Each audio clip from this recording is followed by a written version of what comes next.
की जय हो। ए जोगी बाबा कहा बच्चा? आई आई बैठी।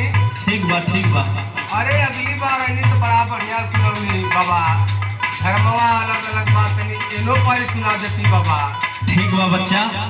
ई जोगी हमेशा ज्ञान के बात बतौले बा, आज भी बताई।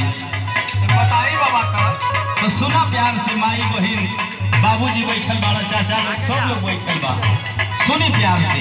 बताई माई कहियरवा अपना, सुनी बच्चा।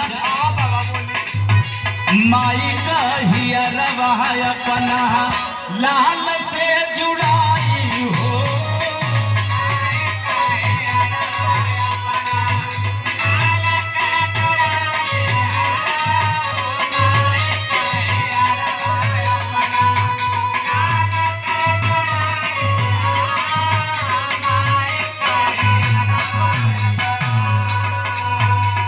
ये बच्चा, ये पूरी दुनिया में माई बाबू का ममता अगाध है। माई बाबू का क्यों भरपाई नहीं क्यों कर पाई?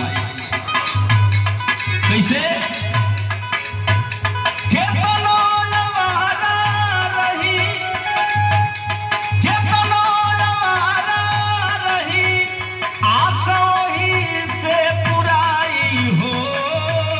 माई कहियरवा अपना, माई कहियरवा अपना लाल से जुड़